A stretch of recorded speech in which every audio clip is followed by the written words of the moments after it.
Berhenti sama nyanyi. Jangan Pak.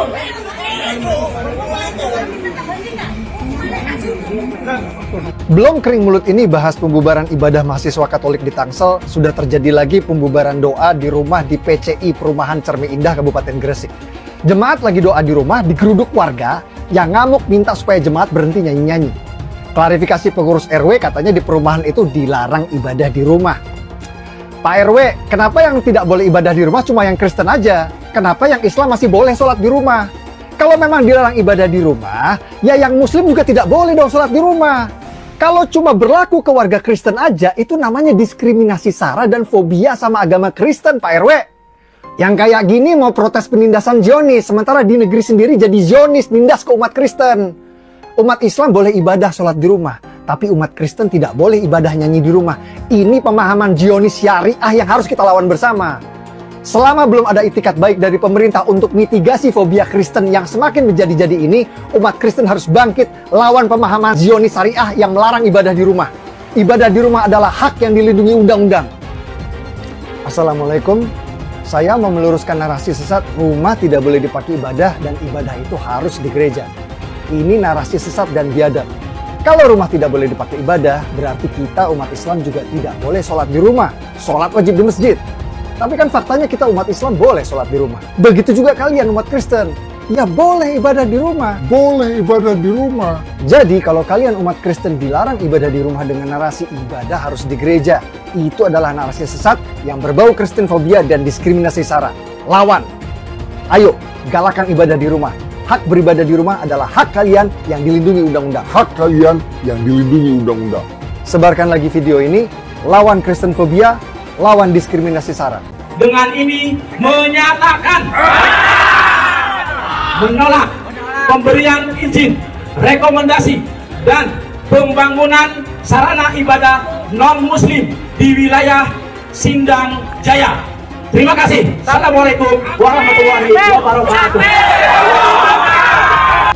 GKJ Bandung berdiri dari tahun 1926 sampai hari 97 tahun. 97 tahun. Berarti bisa dikatakan GKJ lebih tua daripada kemerdekaan Republik Indonesia. Itu dia.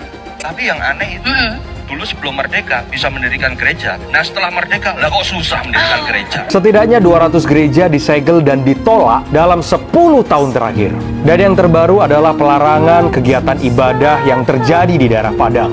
Dan itu belum termasuk pelarangan kegiatan ibadah yang belum sempat viral ataupun diketahui oleh semua orang. Pertanyaannya, bukankah di Undang-Undang Pasal 29 tahun 1945 mengatur tentang negara yang menjamin kemerdekaan penduduknya untuk memeluk dan beribadat menurut agama dan kepercayaannya masing-masing? Lantas kenapa kami mendapat perlakuan yang berbeda? Kalian harus konfirmasi juga dengan RT RW di sini kegiatan itu. Karena memang ini beda. Mari kan kalau masalah ibadah ini seperti ibadah ini, kan bisa konfirmasikan panggil punya yang kontrakan. Dek, begini tolong hentikan. Tapi kalau rumah yakin sendiri seperti ini, Suka aku rumahku. Ya memang betul juga suka. Saya cuma pecahkan kaca rumah saya loh. Bisa kan? Kenapa tadi mau pecah kaca? Jangan itu borok nanti. Jangan begitu. Borok nanti banyak. Jangan kau bentar. Saya nggak mau ibadah, mau nggak? Borok kau nanti. Borok nanti. Apa emang? Siapa yang nggak boleh saya pegang? Siapa yang nggak boleh? Borok kalian itu semuanya. Sabar. Apa? Ini. Tidak kerahkan masa nanti semua panuran kau. Depannya masa panuran ini mampu kalian semua. Tahu? Yang buat gawat tenang-tenang tidur kita di sini, sampai di sini kita nahan-nahan. Makanya tadi Bapak cuma nyuruh kita di atas itu supaya mereka disuruh pulang ini. Pak, bantu ibadah kami, Pak. Pak, bantu izin ibadah kami, Pak. Pak Jokowi, bantu izin ibadah kami, Pak. Pak Jokowi, bantu izin ibadah kami, Pak. Pak, bantu izin ibadah kami, Pak. Bantu izin ibadah kami. Dan beribadah lalu kemudian ditutup hanya karena alasan belum punya izin. Kami agak bingung di Indonesia ini bahwa kebebasan beragama menurut pasal 29 itu sudah selesai. Tetapi masih banyak orang-orang tertentu, kelompok-kelompok tertentu, bahkan kepala daerah yang menjadi motor di dalam usaha dan upaya melarang adanya ibadah dari umat Kristiani. Bahwa kegiatan-kegiatan ibadah yang dijamin oleh konstitusi dan undang-undang dasar sepertinya belum bisa diimplementasikan dengan baik. Tetapi kalau sampai hari ini kemudian betapa susahnya kami harus beribadah. Saya masih menanti pemimpin di negeri ini yang bisa menjamin bahwa toleransi di dalam kebangsaan itu benar-benar bukan merupakan wacana, tetapi dia merupakan sebuah bagian dari perjuangan yang harus kita jaga bersama-sama. Kita nggak mau kok, kita hanya mau beribadah di sini. Kita cuma mau berdoa kepada Tuhan kita kok. Ya. Kita nggak minta apa-apa. Kita keluarga negara Indonesia punya hak yang sama. Tapi kami mohon untuk sekali ini kita ikuti dulu, kasih kesempatan sama pemerintah.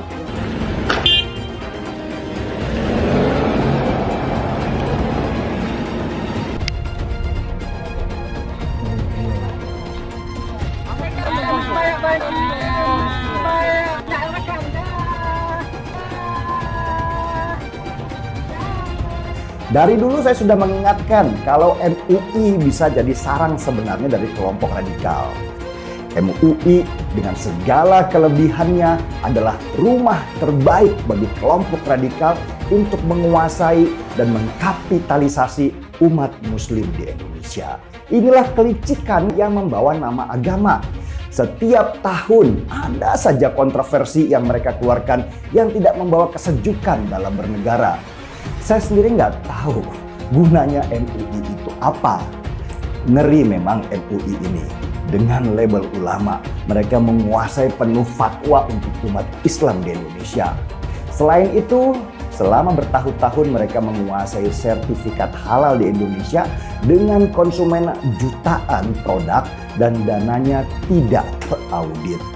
Halo para elit MUI. Jangan kira kalian bisa berlindung di balik label ulama. MUI pada dasarnya adalah sebuah LSM.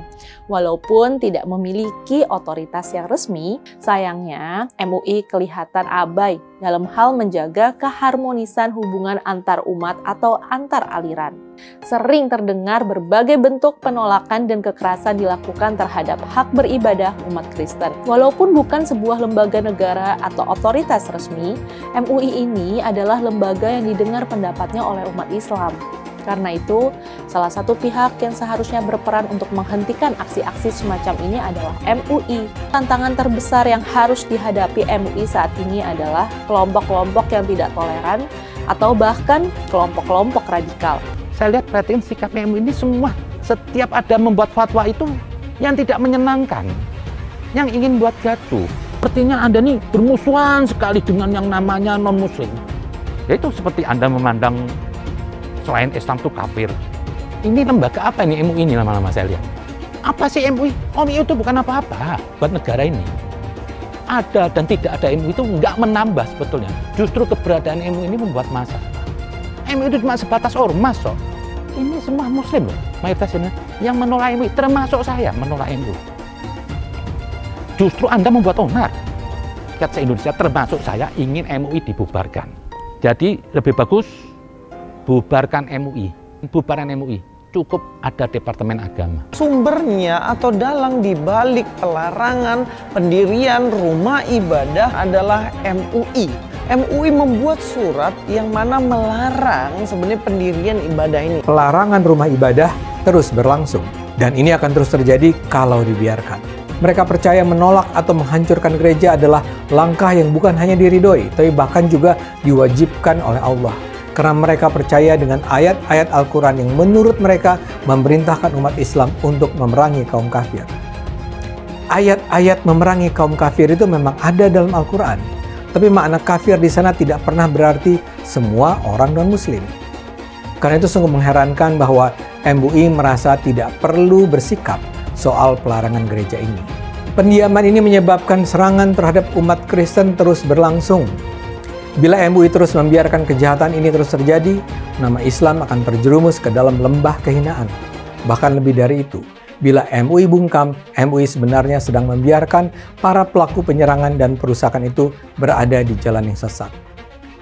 Akibatnya Islam nampak sebagai sebuah agama yang penuh kebencian, permusuhan, dan sama sekali tidak bisa disebut sebagai agama damai.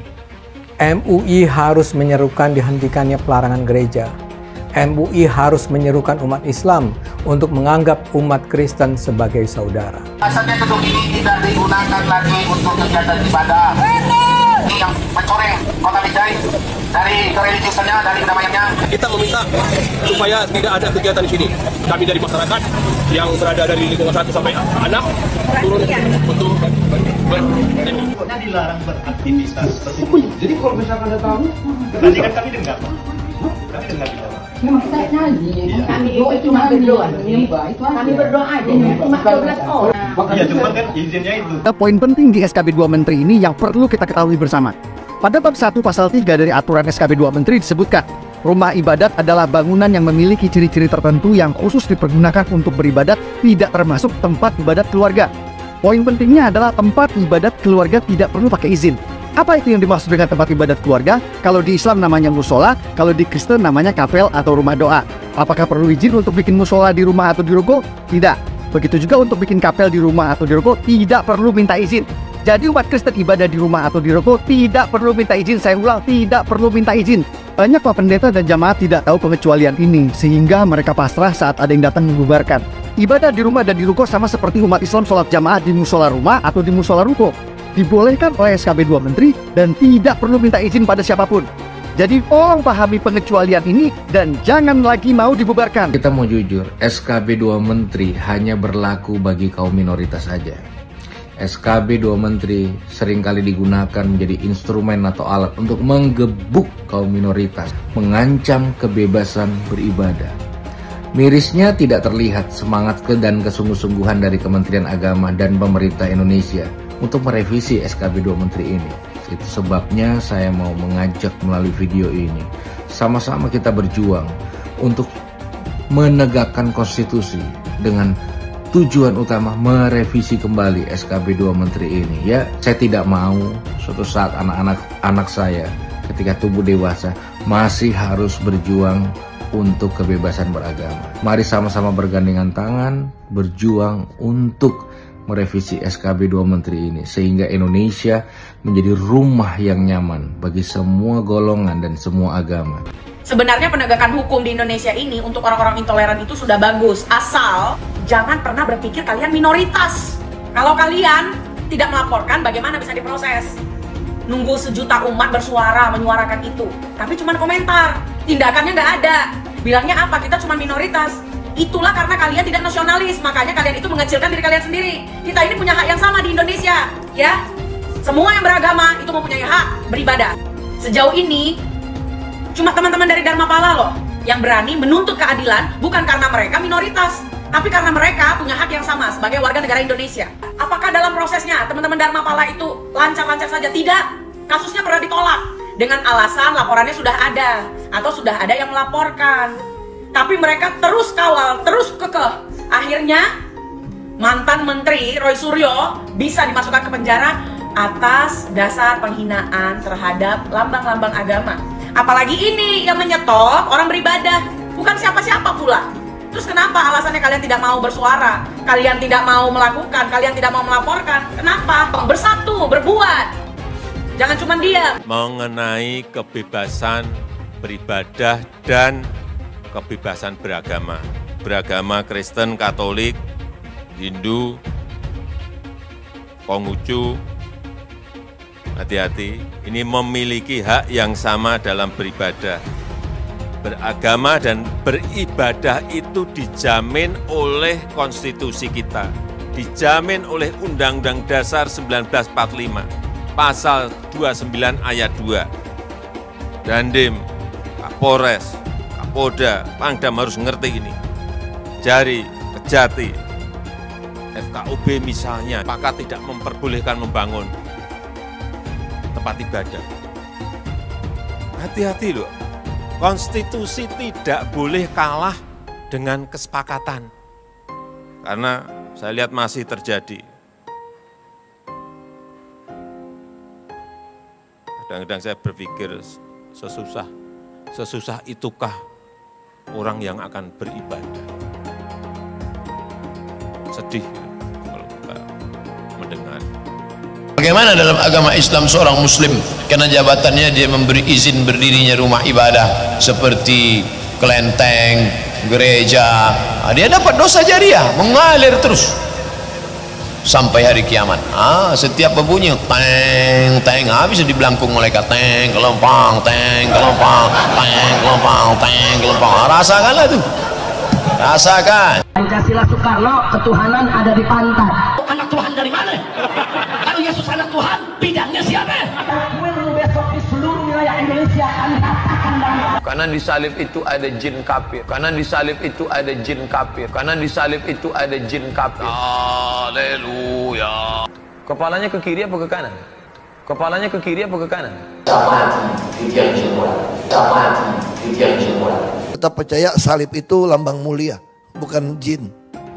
Kok ketawa? Aku nggak nyindir siapa-siapa. Hai teman-teman, tahun ini adalah tahun yang bagus untuk trading di market kripto, terutama Bitcoin, ataupun meme coin seperti Dogecoin dan kripto lainnya. Teman-teman bisa gunakan kesempatan ini untuk mencari cuan dengan trading di market kripto. Untuk situs trading, saya rekomendasi untuk menggunakan aplikasi Okta, karena personally saya menggunakan aplikasi ini.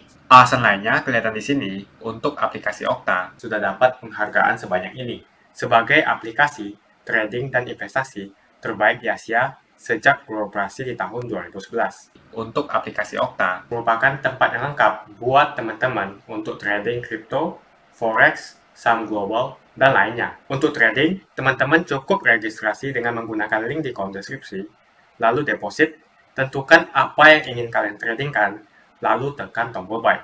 Sesimpel itu. Untuk minimal deposit, cuma Rp400.000 saja. Jadi cocok banget untuk pemula. Investasi di aplikasi Okta, kita tidak dikenakan fee sama sekali. Saat ini lagi ada promo spesial. Welcome bonus buat kamu yang register dan deposit. Teman-teman akan dapatkan 100% dari jumlah deposit pertama. Contohnya teman-teman deposit 1 juta, maka akan menjadi 2 juta. Karena welcome bonus 100% dari jumlah depositnya. Jika ada pertanyaan, teman-teman bisa hubungi WhatsApp di kolom deskripsi. Saya juga mau mengajak teman-teman untuk bergabung di komunitas trading yang ada di kolom deskripsi. Di sana saya akan memberikan sinyal trading yang bisa teman-teman ikuti. Seperti biasa, kalau kamu suka dengan video ini, jangan lupa komen, klik like, dan subscribe. Dulu pernah saya mengkritisi tentang penggerebekan sebuah gereja di Lampung. Sekarang muncul kembali.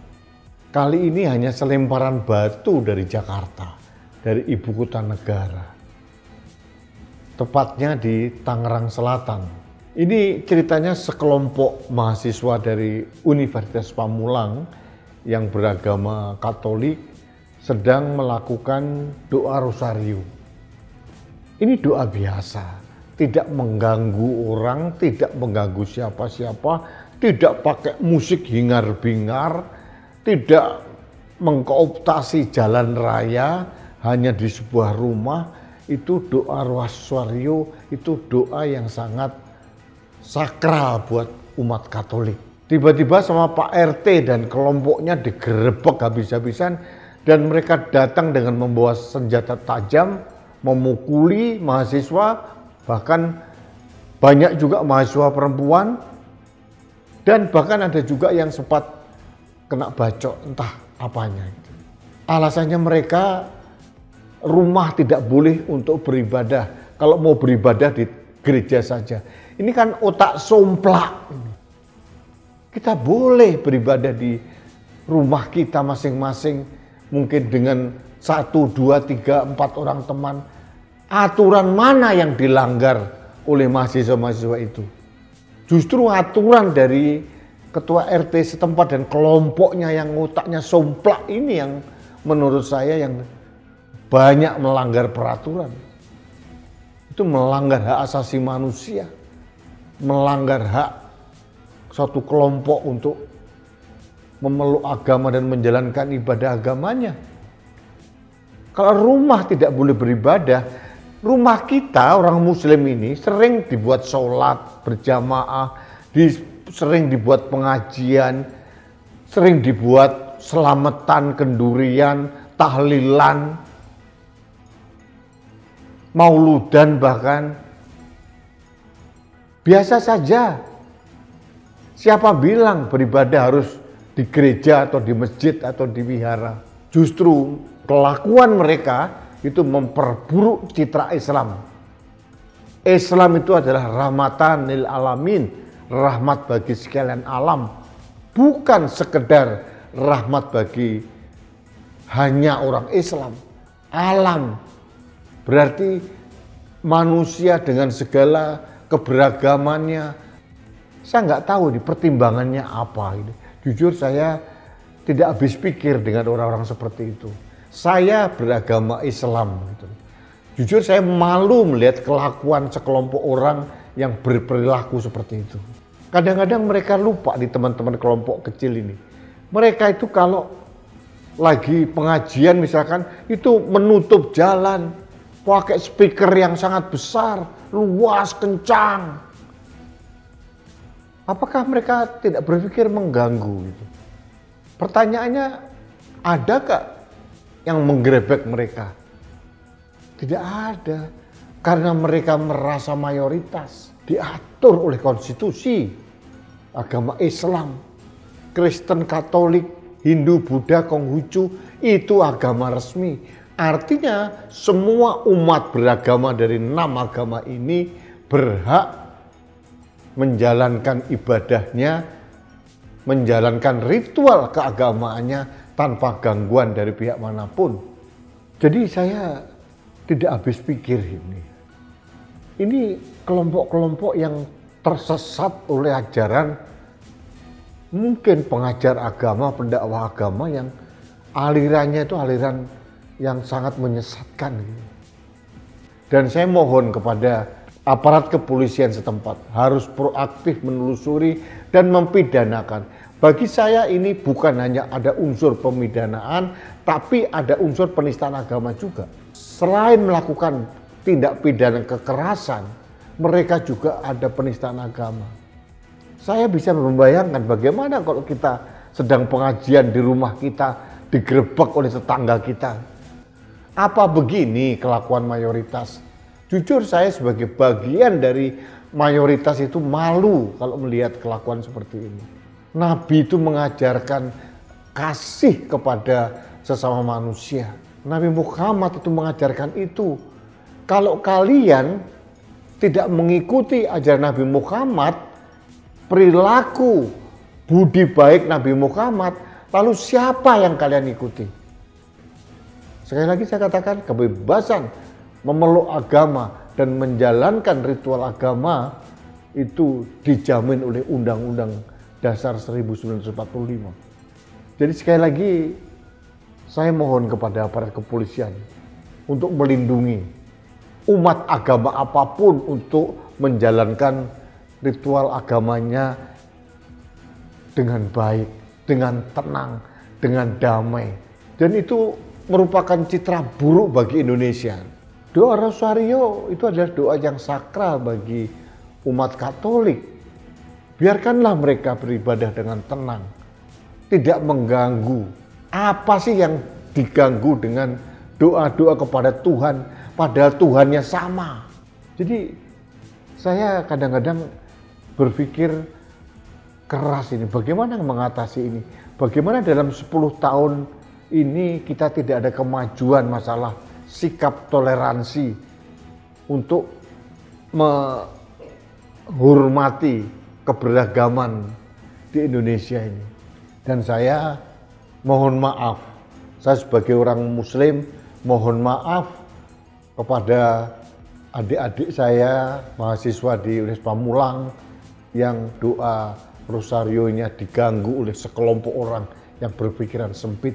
Orang-orang seperti kelompok yang menggerebek itu tidak sadar bahwa ini masalah ini viral dan itu ditonton oleh seluruh dunia. Jadi sekali lagi mudah-mudahan saya berharap aparat kepolisian tegas, tidak mengakomodasi suara orang mayoritas. Mayoritas kalau salah katakanlah salah. Jangan akan menjadi presiden buruk kalau itu dibiarkan, itu akan dijadikan referensi buat orang melakukan hal yang sama. Itu promosi buruk buat Indonesia, promosi buruk juga buat agama Islam. Jadi sekali lagi saya mohon maaf, dan terakhir saya sekali lagi bermohon kepada aparat kepolisian untuk tegas bertindak. Jangan sampai kelakuan buruk itu dibiarkan, permisif, nanti akan dilakukan kembali dan itu akan mengganggu kondisi kehidupan beragama kita yang sebetulnya tidak ada masalah apa-apa, termasuk aparat kepolisian untuk menegakkan semua peraturan dan konstitusi dalam melindungi masyarakat Indonesia dalam menjalankan ibadah agamanya. Itu harapan saya. Jumpa lagi dengan saya di channel Jonas Leong. Terima kasih banyak buat kalian yang sudah like dan subscribe di channel Jonas Leong. Sebelum video ini dimulai, saya mau nanya, kenapa ada keinginan untuk menutup dan mengganggu rumah ibadah agama minoritas, terutama agama Kristen? Silahkan tuliskan pendapat kalian di kolom komentar. Masalah intoleransi semakin tak terbendung. Lebih dari 200 gereja ditutup secara paksa 10 tahun belakangan. Yang paling mencolok adalah kasus intoleransi 3 tahun terakhir ini. Banyak sekali kasus pembubaran rumah ibadah akhir-akhir ini. Itu yang viral. Bagaimana yang tidak viral? Tentu lebih banyak lagi. Alasan pembubaran selalu menggunakan alasan izin, dan selalu FKUB tidak memberikan izin. Jika tidak perlu lagi rekomendasi daripada FKUB, maka ini akan membantu umat minoritas. Sebetulnya tidak usah memakai alasan izin karena puluhan ribu musola di Jawa Barat dibangun tanpa menggunakan izin. Itu di Jawa Barat saja, gimana di seluruh Indonesia? Mungkin ada ratusan ribu hingga jutaan masjid di Indonesia yang tidak mempunyai izin. Jadi jelas kalau kita membandingkan masalah izin, terjadi ketidakadilan. Seperti yang kita ketahui, banyak sekali musola tidak mempunyai izin. Umat mayoritas bisa membangun rumah ibadah tanpa menggunakan izin. Adapun SKB 2 Menteri bab 1 pasal 3, orang Kristen yang mau bikin rumah-rumah doa di rumah atau di ruko sebetulnya tidak perlu meminta izin. Dan juga dalam SKB 2 Menteri pasal 13 dan pasal 14 peraturan bersama Menteri Agama dan Menteri Dalam Negeri nomor 9 dan nomor 8 tahun 2006 mengamanatkan kepala daerah untuk memberikan izin, sementara sebagai bentuk fasilitasi negara dalam mencarikan solusi pendirian rumah ibadah. Jadi dalam SKB 2 Menteri sebetulnya kepala daerah harus memfasilitasi dalam memberikan perizinan pendirian rumah ibadah. Akan tetapi dua pasal ini dianggap tidak ada oleh ormas-ormas preman berjubah agama itu. Yang dipermasalahkan oleh ormas preman berjubah agama itu selalu rekomendasi FKUB yang ada di SKB 2 Menteri. Semoga rekomendasi FKUB yang ada di SKB 2 Menteri bisa dihilangkan. Menurut saya selama SKB 2 Menteri tentang rekomendasi FKUB tidak direvisi, maka masalah-masalah penolakan rumah ibadah agama lain di tempat-tempat lain di seluruh Indonesia akan terus terjadi. Konstitusi jelas memberikan jaminan perlindungan negara kepada orang untuk beragama dan melaksanakan ibadah sesuai dengan kepercayaan dan agamanya. Maka tidak boleh tunduk pada kesepakatan. Bunyi pasal 29 ayat 2 Undang-Undang 1945, negara menjamin kemerdekaan tiap-tiap penduduk untuk memeluk agamanya masing-masing dan untuk beribadah menurut agama dan kepercayaannya itu. Mulai saat ini jangan diam. Bila rumah ibadahmu dibubarkan, kita sudah punya undang-undang yang melindungi. Bukan hanya itu, SKB 2 Menteri juga sebetulnya melindungi umat minoritas. Jadi ayo bantu sebarkan video ini supaya semakin banyak yang mengetahui tentang hal ini. Menurut saya pemerintah pusat harus terus berkomunikasi dengan para pemuka agama atau penceramah agama yang selama ini masih merasa dan percaya bahwa kehadiran gereja adalah hal yang harus ditolak. Dan para pemuka agama itu harus sadar bahwa menolak pembangunan gereja bukan saja bertentangan dengan konstitusi, tapi juga bertentangan dengan ajaran agama itu sendiri dan juga akhlak. Jadi menurut kalian, kenapa ada keinginan untuk menutup atau mengganggu rumah ibadah agama minoritas? Apa alasannya?